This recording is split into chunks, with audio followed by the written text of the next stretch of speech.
Hello class, Mr. Taft here, how we doing? It's 9:30 on Tuesday and I'm here with Mr. Black, KU graduate student in African American Studies. Mm-hmm. Yeah. And we are glad to have him here. Mr. Black, Glad to be here. Thank you for the opportunity, and hopefully I can answer these questions as best as possible and give you as much knowledge as I have. All right. We're very, very thankful. So let's get started. All right, so Mr. Black, when did you start to learn about African American history? I started to learn about African American history at a very young age. My mom worked at the National Civil Rights Museum when I was growing up. She probably started that job when I was about, say, 5 or 6. And she worked that job until I was around 12 or so. So I spent almost a decade in the National Civil Rights Museum just running around and just looking at things. And it's just starting to hit me nowadays how important it really is and what everything I was seeing really means. And plus, my grandfather is 98. He just turned 98. Wow. And he takes pride in African American history in the Mid-South. That's where we grew up. He always used to tell us about everything going on, but we never took it serious because we were young, so we didn't take too much interest in it. And it's like, once again, nowadays that I'm older, I really appreciate all the knowledge that he was giving me. Yeah, absolutely. Absolutely. Actually, that balances off the next question. So was your family involved in the movement? Was there any involvement? My grandfather was born in a different type of town. They accepted each other, and I actually found that out when I was playing for the University of Memphis probably like a year ago. I went out to which he lives in Memphis, but he's from an area, a little farm country area, about 30 minutes outside of Memphis. And I went back to the town, and we actually have Caucasian relatives, and they accept each other. Now, I'm not sure how much you guys may know about those times, but everyone is kind of mixed with different things because slave masters, they used to have intercourse with their slaves, and vice versa with their wives and the African American males that were slaves. And like I said, my grandfather's town was different because mostly you learned that was taboo, that was not the right thing to do, and they did not accept it. But my grandfather's town that he grew up in, and our family in that area, they all claimed each other. Yeah, and that's crazy because, like I just said, most towns didn't do that. Most towns, that was unacceptable. Yeah. And I actually found, like I said, I found out when I went back to his hometown probably like a year ago, and the representative for the county, we were in the county building because he was trying to sign some land over into my name. And the representative of the county walked in, and he's a Caucasian male. Fully Caucasian, no mix, no nothing. He's fully Caucasian, and he walks in. He sees my grandfather. And he says, "Hey, William, how you doing, cousin?" You know, he yells, and he's talking about family. And my grandfather, for years, like I said, had told us that we have family. He showed us pictures and everything of our family, African American, light skinned, and Caucasian, our whole family, in a wide array. And the guy walked up. And he was like, and my grandfather was like, "Please tell my grandson that we're cousins, that we're blood cousins." He's like, "Yeah, you're my little cousin." Huh. And that was kind of weird. He's like, "Man, I've been following you, man. I've been telling everybody out here that you're our cousins and we're family." And that was like one of the craziest experiences I ever had. That's awesome. Really awesome. Really awesome. And so, like, I guess growing up in Memphis, did you ever experience any outward discrimination? Or maybe any discrimination that was like subtle? Mm-hmm. Or was there, for the most part, pretty clean and pretty... Nah, in the South it's different. In the South it's different from the Midwest, and which I believe racism still exists all around. But in the South it's a little bit more blatant than it is in other places because of the history, and that's where racism is derived from the Jim Crow laws and just passed down generation to generation. And even though America has taken steps to I would say shadow it and kind of move forward from those times, it still lingers on. And in the South, I believe it lingers more than any other region of the country because of its origins in the South and it's deeply rooted in the South. And that's where its prestige was. That's where it mostly took place, and it was a high level of it was in the South. And so it's still there. They're still there today in Memphis and in the South. But it's not, like I said, it's nothing blatant. It's nothing blatant, anything like that. But it's still subtle signs of racism. Sure. So I guess like in terms of your life in Lawrence so far, I mean, you've only been here for a year, but Yeah. what has life in Lawrence been like versus life in Memphis? And you can even relate that to how it pertains to race or not. Just what are some general differences? Well, between the just two related places? to race, Memphis is one of the only cities in the country that's predominantly black. And I forgot the percentages, but I know Memphis is well predominantly black. Like the numbers are not even close. And being here in Lawrence is the exact opposite. And also, like I said, it's just the difference between a southern city and a Midwest city, in which I will say this, they're very similar. They're very similar because Kansas is a place that's kind of, it is country. Everybody knows that. It's country. And so, but it's just the differences in between Southern country and Midwest country. Right. But it's actually a lot of similarities. That's why I really like it out here in Lawrence, because it's so similar. Both of them are kind of slow and spaced out places. Whereas, you have your Chicago type Midwest city and your New York, places like that where everybody's stacked on top of each other. Everything is so close and bunched in, and it's so industrial. It's so industrialized, and that comes from American history. Sure. The industrialization of the cities. But places like in the South, except for maybe Atlanta, places like Atlanta or Miami, but most of your southern cities and even in the Midwest, in Kansas and Oklahoma, you have more. It's subtle and it's more spaced out, which that's what I like, honestly. And so Lawrence and Memphis are pretty similar. Like I said, it's just Midwest country compared to Southern country. Sure. Nice to have room to breathe too, Yeah, exactly. That's what I like. I really don't like the bunched up. I don't like the bunched up scene. It's not my style. I feel you.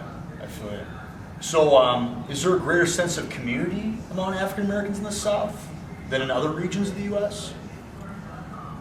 Well, a greater sense of community.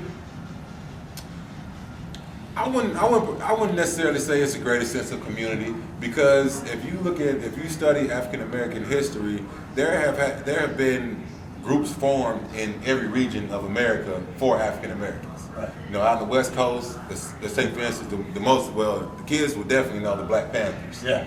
The Black Panthers, they were West Coast, in which they expanded over into Chicago, Detroit.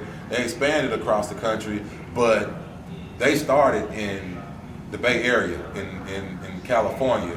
But then you have the South, where, let's say, you have the Southern Baptist Leadership Group, which was based out of Mississippi, in which that's actually where Dr. King got his start. And that was based out of the South. So their community, they formulated their community and got together and started moving, obviously, because that's where the Civil Rights Movement spawned from. And then let's see, you have things in the Midwest and up north, really and truly, when America was becoming industrialized. The wages weren't fair and things like that. So African American unions actually started in those industrial cities such as Detroit, Chicago, places like that. Those are the places where you first start seeing unions being formed, because obviously in the South it was more farming and it was still sharecropping, which is opinionized, but it's another form of slavery, but it's based upon your opinion. But the facts, and if you look at the details of it, it was just slavery minus captivity. Right. So, or another form of keeping African Americans captive. But so you have community ties in the northern hemisphere, the southern hemisphere, the east coast, and also going out to the west coast. So I can't say any region has a better sense of community than the other one. Yeah, it's in terms of Black Panthers, we'll be learning about this tomorrow, which I guess by then they'll have already seen this video. But yeah, we're talking about Black nationalism tomorrow. So right. pretty excited That's pretty about cool. that. But should be a good time. So what have you learned about society then, thanks to your background? Like growing up where you grew up, what have you learned about society in general? That society has a long ways to go. That there has been a mask placed over the problems that we face. And we try to say the right things, but I think it's a personal belief of mine and a lot of people that actions speak louder than words. And society's actions still show contempt for the things that were going on back in those days. Whereas our words say we're past that, and it's equal and all those type things. Well, if you have equal opportunity, then you wouldn't have the industrial prison complex. You wouldn't have,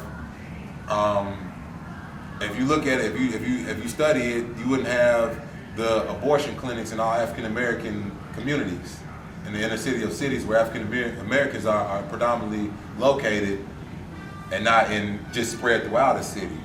You know what I mean? You wouldn't have wages where, if you look up the wages throughout America and the different career paths you take, there is a difference in Caucasian males and how much they make and how much Caucasian women make and how much African American men make and African American women and Latinos and things like that. You wouldn't have that gap in between. Everybody would, if you're a female, you would make this much. If you're a male, you make this. And honestly, with the feminine movement, you would have everybody making the same, because as we speak on nowadays, it doesn't matter about race or gender.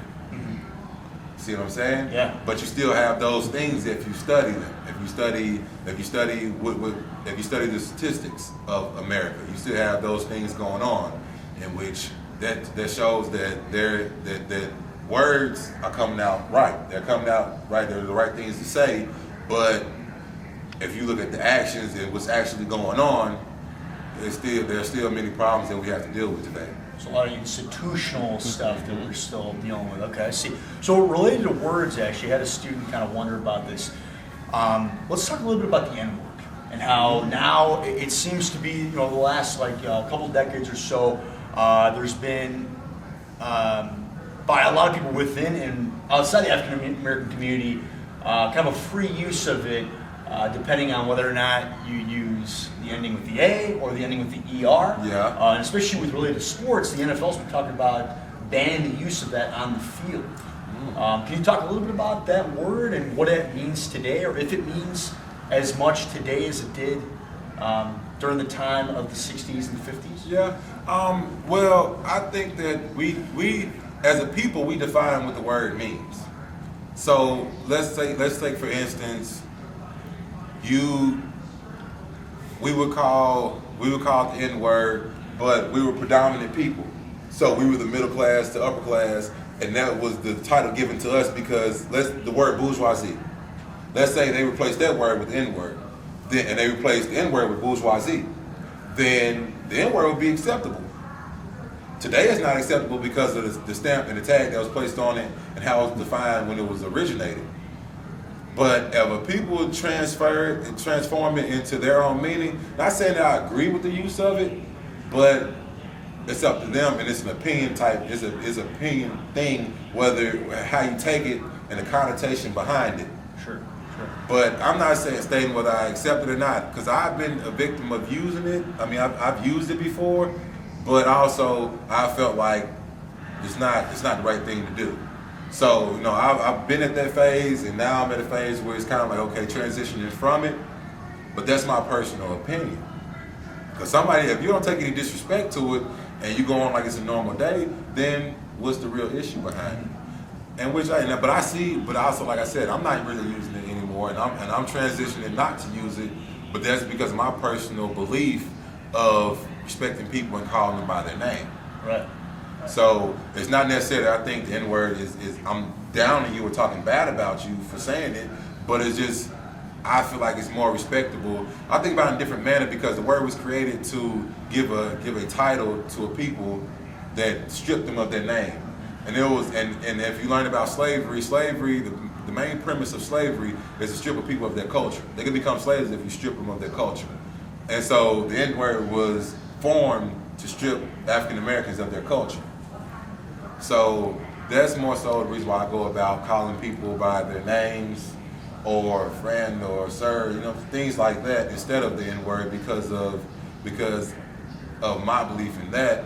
But that's not to say that if somebody else says I look down upon them. I don't at all, because it's all about what you believe and how you perceive the word.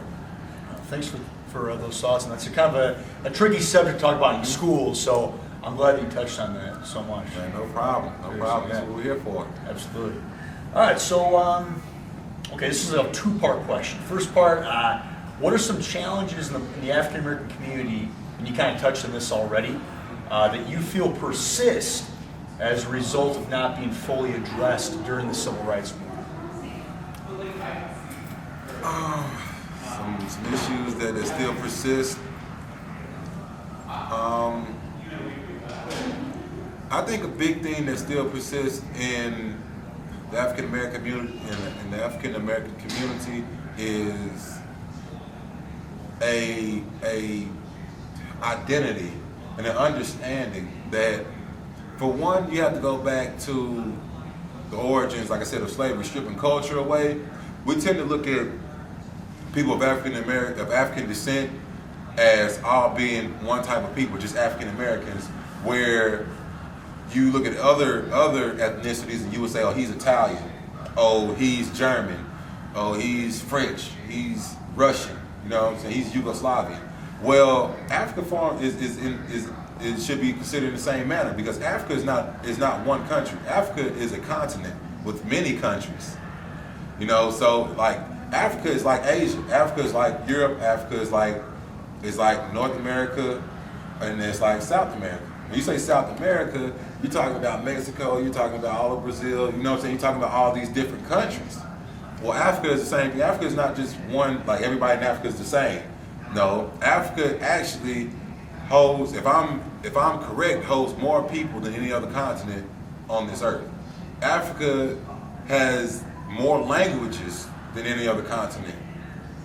So you're talking about, like, you may take somebody from Cameroon and go to Ghana, and they will know nothing about each other. They won't have the slightest clue about each other's culture because it's so diverse. That's like taking, like I said, a German to Italy and just saying, well, you're supposed to fit in because you're from Europe. That's not right. That's not true, because they're from two different countries, two different cultures, two different histories, two different languages. They don't even understand each other.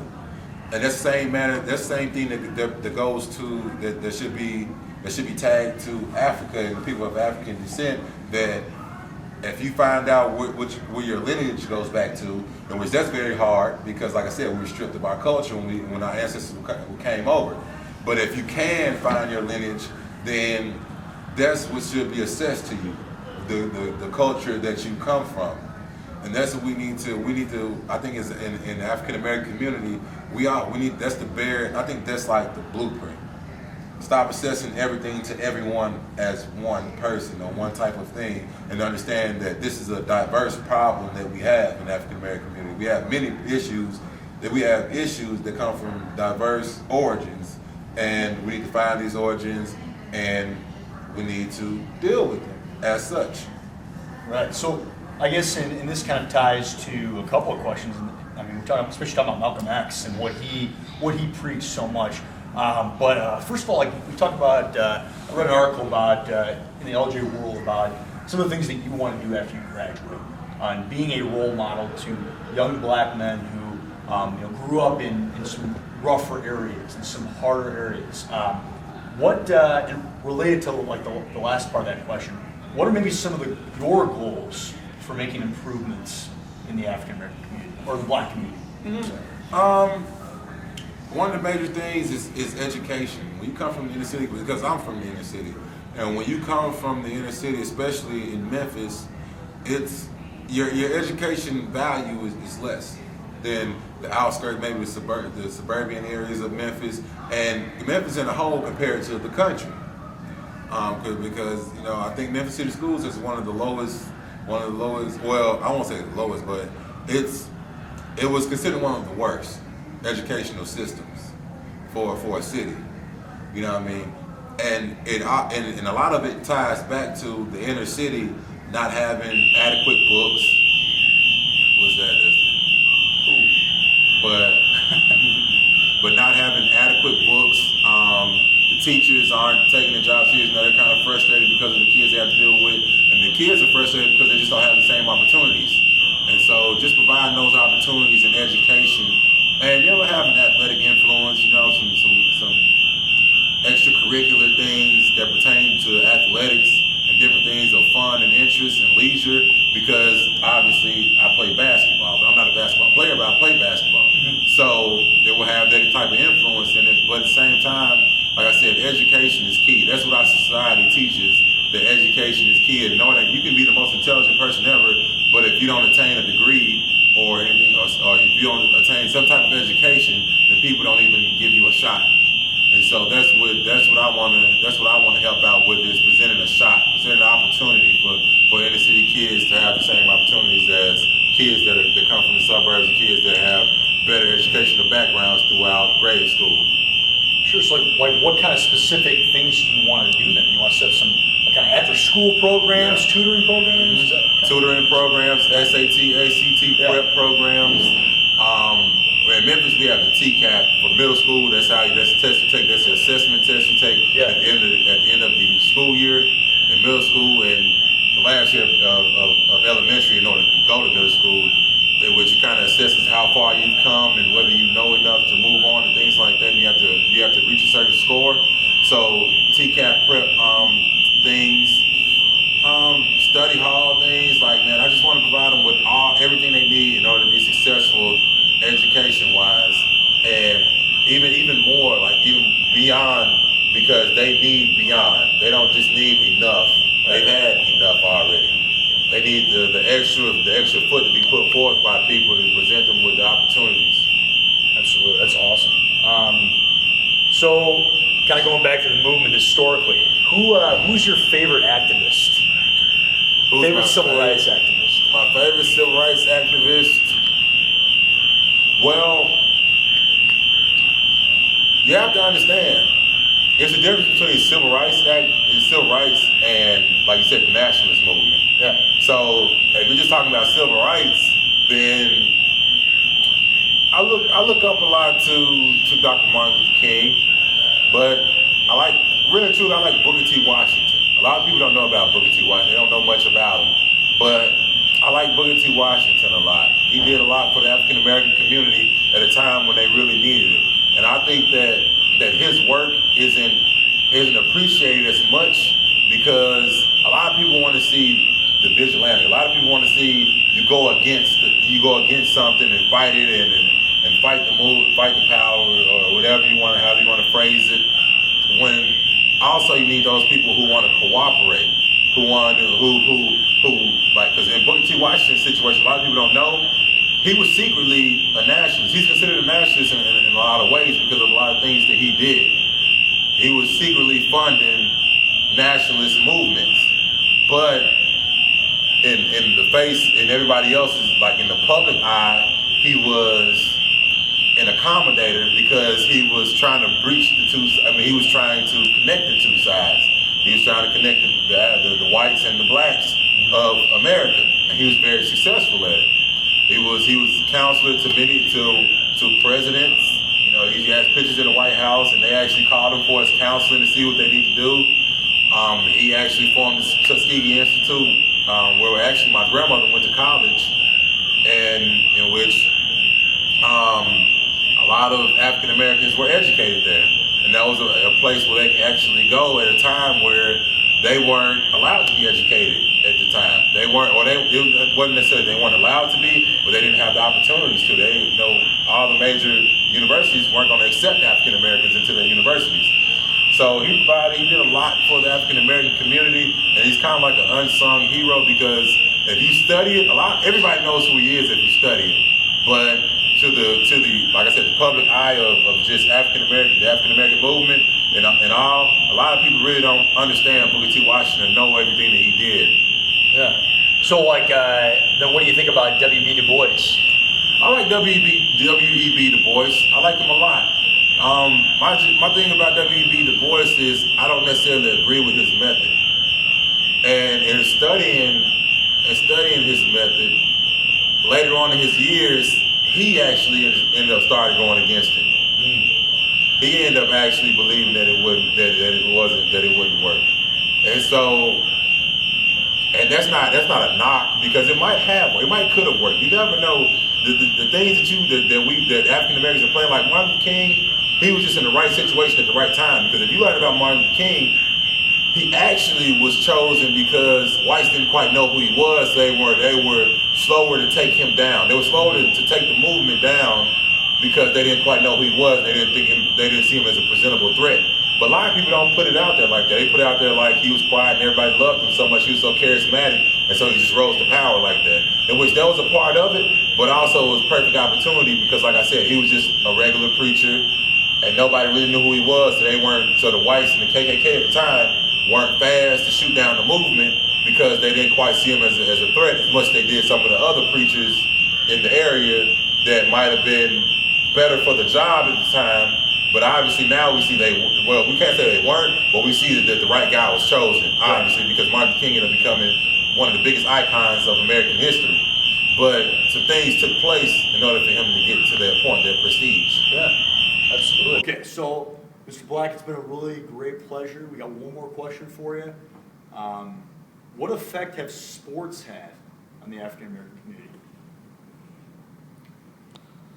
The sports has had a great impact on the African American community because it's provided an opportunity, another outlet for African American young men and women to get out of that situation, to experience something different.